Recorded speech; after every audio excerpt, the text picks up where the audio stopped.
بسم اللہ الرحمن الرحیم الحمد للہ والصلاة علی اہلها اما بعد قال اللہ تبارک و تعالی فی القرآن المجید اعوذ باللہ من الشیطان الرجیم بسم اللہ الرحمن الرحیم هل يستوي الذين يعلمون والذين لا يعلمون وقال النبي صلى الله عليه وسلم خيركم من تعلم القرآن وعلمه صدق اللہ العظیم۔ ہر کوئی مست میں ذوق تن آسانی ہے،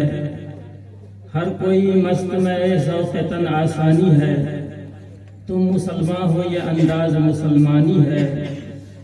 دری فقر ہے نہ دولت عثمانی ہے، تم کو اسلاف سے کیا نسبت روحانی ہے، وہ زمانے میں معزز تھے مسلمان ہو کر اور تم خار ہوئے تاریخ قرآن ہو کر۔ حضرات معزز سامعین، کافی دیر سے آپ حضرات اس دینی علمی عرفانی مجلس میں فروکش ہیں اور علماء کرام صلحائے امت کے قیمتی بیانات سے مستفید ہو رہے ہیں۔ آپ شام سے مدرسہ ہدایت الاسلام کی طلبہ اور طالبات کی ثقافتی، تہذیبی اور تعلیمی پروگرام کو آپ نے دیکھا ہے، پرکھا ہے، سماعت فرمایا ہے اور آپ نے داد و تحسین سے نوازا ہے، اور آپ اپنا قیمتی وقت دے کر مدرسہ کے منتظمین، اساتذہ کرام، طلبہ اور طالبات کی آپ نے حوصلہ افزائی کی ہے، یہ آپ واقعی مبارکبادی کے قابل ہیں۔ میں تہہ دل سے جناب قاری کلیم اللہ صاحب اور ان کی ٹیم کو، معزز اساتذہ کرام کو دلی مبارکبادی دینا چاہتا ہوں کہ یہ وقتاً فوقتاً اس طرح کے پروگرام کو منعقد کر کے ہمیں تحریک دیتے رہتے ہیں اور حوصلہ افزائی کرتے رہتے ہیں، ہمارے دلوں میں علم کی جوت اور شمع جلاتے رہتے ہیں اور ہمارے درمیان ایک پیغام دیتے رہتے ہیں، تعلیم کے تعلق سے، تہذیب کے تعلق سے، ثقافت کے تعلق سے، تمدن کے تعلق سے، آگے بڑھنے کے تعلق سے اور ارتقائی منزل کو طے کرنے کے تعلق سے یہ مبارکبادی کے قابل ہے۔ یہ چھوٹا سا جسم والا انسان اور نحیف انسان جسمانی ساخت اور قد و قامت کو دیکھ کر نہیں لگتا ہے کہ وہ اتنے جذبہ، حوصلہ، ہمت کے حامل کوئی شخص ہے، لیکن ان کے کاموں کو دیکھ کر اندازہ ہوتا ہے کہ ان کی زندگی متحرک ہے، خیالات مستحکم ہیں، عزم بلند ہے، حوصلہ متین ہے، سنجیدہ ہے۔ میں انہیں مبارکباد دیتا ہوں۔ حضرات، عرض یہ کرنا ہے کہ دو باتیں ہمیں اور آپ کو سمجھنی ہیں۔ ایک تو یہ کہ تعلیم، جس تعلیم گاہ میں ہم اور آپ بیٹھے ہیں اور بچوں کے پروگرام کو سنے ہیں اور ہم محظوظ ہوئے ہیں، یہ مدارس، یہ مکاتب، یہ تعلیم گاہیں، یہ دانش گاہیں، یہ امت کے قیمتی سرمایہ ہیں، قیمتی پونجی ہیں، ان کی حفاظت اور صیانت ہر حال میں ضروری ہے، اپنے جان سے زیادہ حفاظت کی ضرورت۔ یہ مدارس، آپ نے شاعر مشرق علامہ اقبال کا نام سنا ہوگا، جن کے اشعار کو ہر مقرر اپنی تقریر کی زینت بناتا ہے۔ شروع میں ان کے خیالات اچھے نہیں تھے، مدارس کے تعلق سے ان کے خیالات اچھے نہیں تھے، مدرسہ میں پڑھنے والے، پڑھانے والے کو اچھی نگاہ سے نہیں دیکھتے، چونکہ انگلش طرز کی زندگی ان کی گزری تھی اور کالج کے وہ پڑھے لکھے اور پروردہ تھے، اس لیے ان کے خیالات مدارس اور مکاتب کے تعلق سے سنجیدہ نہیں تھے۔ کسی زمانے میں حضرت مولانا حسین احمد مدنی نور اللہ مرقدہ کے تعلق سے ان کے 2-3 اشعار ان کی حد کے عزت میں آئے تھے، یہ نوبت تھی۔ لیکن جب انہوں نے انگلستان کا سفر کیا اور بلاد اسلامیہ اسلامی ملکوں کا انہوں نے دورہ کیا اور اسلامی شاعر کا انہوں نے دیدار کیا، مسجد قرطبہ کو دیکھا، قلعہ الحمرا کو دیکھا اور اسلامی لائبریریوں کو دیکھا اور ملت اسلامیہ کا جب دورہ کیا اور اسلامی تاریخ کو پڑھا اور علماء اسلام کی خدمات کو، ان کی کتابوں کو پڑھا دیکھا، تو جب انگلستان سے سفر سے واپس آ کر جب ہندوستان تشریف لائے تو ان کی مجلس میں کسی موقع پر مدرسہ کا تذکرہ چل گیا تو حضرت علامہ اقبال علیہ الرحمہ نے کہا تھا کہ ان مدرسہ میں پڑھنے والے اور پڑھانے والے کو برا مت سمجھو، ان کو گھٹیا تصور مت کرو، جو یہ بوریا پر بیٹھ کر اور ٹوٹے پھوٹے چٹائی پر بیٹھ کر جو یہ پڑھنے پڑھانے کا، تعلیم و تعلم کا، درس و تدریس کا کام انجام دے رہے ہیں، ان کو اپنے ہاتھ پر چھوڑ دو اور ان کو دین کی خدمت میں لگے رہنے دو، اس لیے کہ میں دیکھ آیا ہوں غرناطہ کو، میں دیکھ آیا ہوں اسپین کو، میں دیکھ آیا ہوں الحمرا کو، میں دیکھ آیا ہوں مسجد قرطبہ کو، ان کے کھنڈرات کو اور اپنے بڑے بزرگوں کی کتابوں کو دیکھ آیا ہوں، اس لیے ان مدرسوں کو اپنے حال پر رہنے دو اور ان کے اندر پڑھنے پڑھانے والے کی حوصلہ افزائی کرتے ہو۔ حضرات عرض یہ کرنا ہے کہ جس طریقے سے بجلی کے پاور ہاؤس سے ہر گھر میں بجلیاں پہنچتی ہیں، اگر پاور ہاؤس میں کوئی پارٹ پرزا غلط ہو جائے، ختم ہو جائے، خراب ہو جائے تو آپ کے گھروں میں بجلی کی سپلائی نہیں ہو سکتی، آپ بٹن دباتے رہ جائیں گے، آپ کے گھر کے بلب نہیں جل سکتے ہیں، مرکری نہیں جل سکتی ہے، جلے گی اسی وقت جب پاور ہاؤس کے اندر بجلی رہے گی۔ یہ مدارس اسلامیہ، یہ مکاتب دینیہ، یہ دینی تعلیم گاہیں، یہ ہم مسلم معاشرے کے لیے بجلی کا گھر ہے کہ یہیں سے ہمارے گھروں میں علم کی روشنی پہنچتی ہے، علم کی شمعیں جلتی ہیں اور علم کی قندیلیں جلتی رہتی ہیں، اس لیے اس کی حفاظت ہر حال میں ضروری ہے۔ اگر ہم اس کی قدر کرنے والے نہ بنیں، ان کی دیکھ ریکھ کرنے والے نہ بنیں گے اور ان کی حفاظت کے لیے ہم تگودو اور کوشش نہیں کریں گے تو وہی حال ہمارا ہو سکتا ہے جو اسپین کا ہوا، وہی حال ہمارا ہو سکتا ہے جو سمرقند اور بخارا کا ہوا، ہمارا وہی حال ہو سکتا ہے جو کسی اور کھنڈر ملکوں کا ہوا کہ جہاں تعلیم گاہیں تھیں، مدارس دینیہ تھیں، بڑی بڑی لائبریریاں تھیں، لیکن مسلمانوں نے اپنی تعلیم گاہوں سے اور اپنے ادارے سے منہ موڑا، ان کی قدر و قیمت کو نہیں سمجھا، ان کی دیکھ بھال نہیں کیا، ان کی مضبوطی کی فکر نہیں کیا، تو وہاں سے علم نکل گیا، دین نکل گیا، وہ تعلیم گاہیں کھنڈر میں تبدیل ہو گئیں اور جب تعلیم گاہیں کھنڈر میں تبدیل ہو گئیں، ویران ہو گئیں، تو وہاں کے مسلمان بھی مسلمان نہیں رہ گئے۔ آج ضرورت اس بات کی ہے کہ ہم اپنے مدارس کی قدر و قیمت کو جانیں اور ان کی بقا، تحفظ، مضبوطی کے لیے ہم ہر حال میں فکر اور کوشش کرتے ہیں۔ اس طرح کے پروگرام جو منعقد کیے جاتے ہیں ہمارے اور آپ کے دلوں میں علم کی شمع، جذبہ، جوش، لگن کو بیدار کرنے کے لیے اور دل میں تحریک دینے کے لیے اس طرح کے پروگرام منعقد کیے جاتے ہیں۔ ان کی حوصلہ افزائی ہونی چاہیے، ہونی چاہیے کہ نہیں ہونی چاہیے؟ بولیے انشاءاللہ، تو بولیے نا بنا، ان کی حوصلہ افزائی ہونی چاہیے۔ اور یاد رکھیے ہم اسی چیز کی حفاظت کر سکتے ہیں جس کی ہم قدر و قیمت کے سمجھنے والے ہوں، اور جس کی ہم قدر و قیمت کو نہیں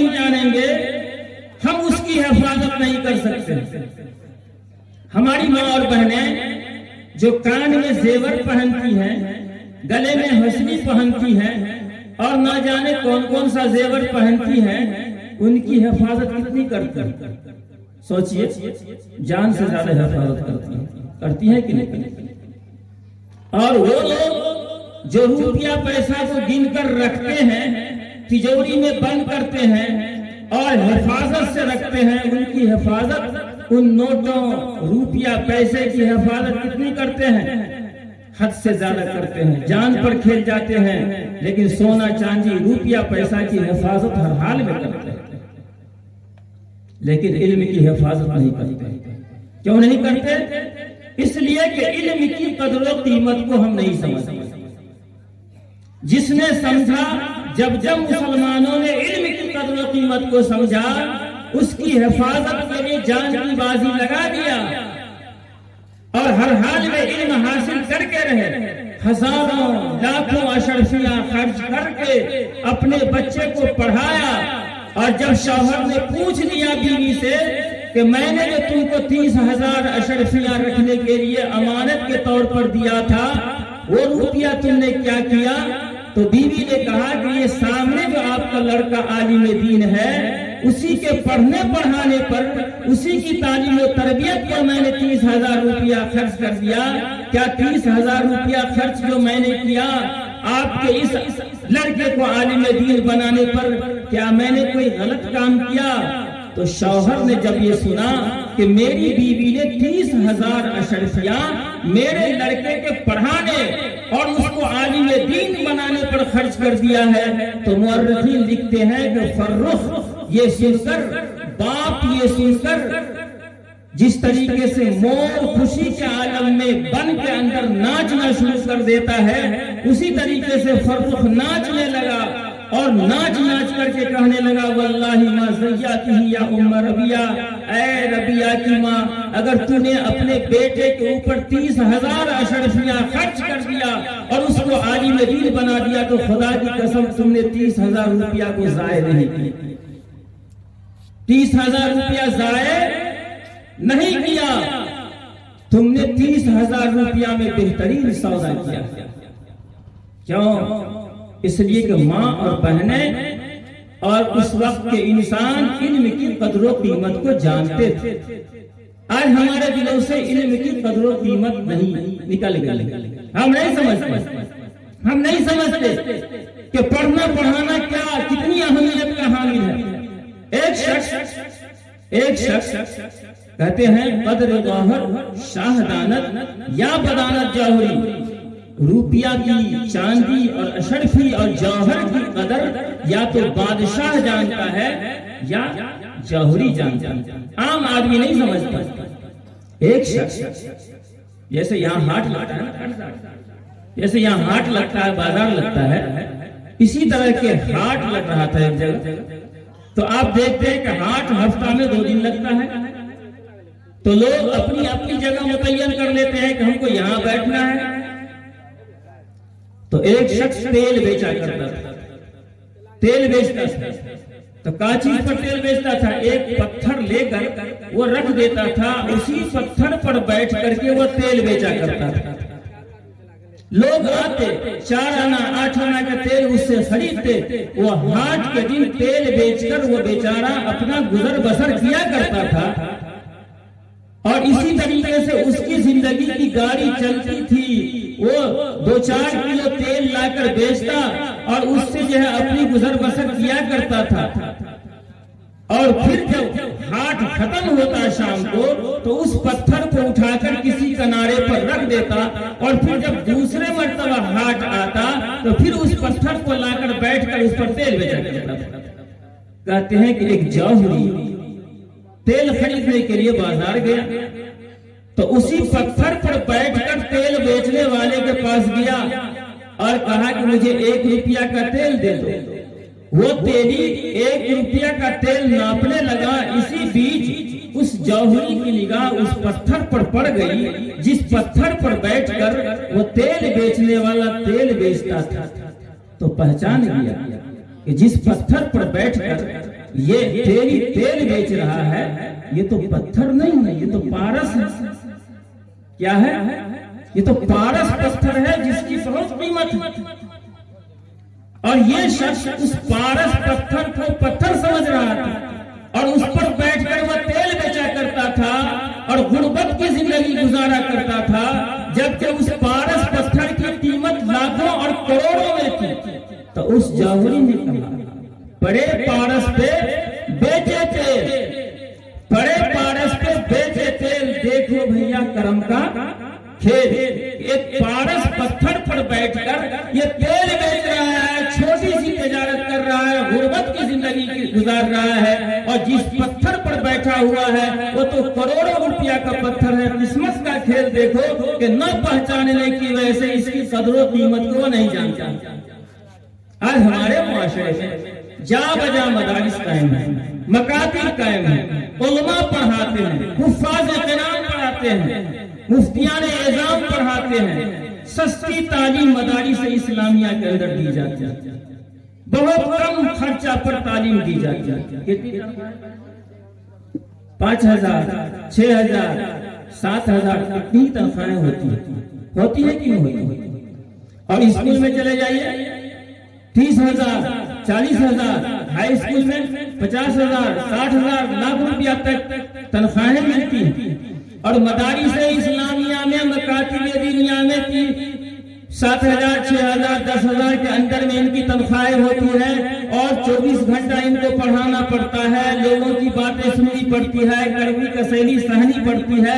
اور ہر طرح کی پریشانیاں جھیل کر ہمارے بچوں کو یہ پڑھاتے رہتے ہیں، پریشانیاں اٹھاتے رہتے ہیں، نہ گھر کی فکر، نہ آنگن کی فکر، نہ کھانے کی فکر، ہر وقت اسی دھن میں لگے رہتے ہیں کہ ہمارے بچے کیسے پڑھیں کیسے پڑھیں۔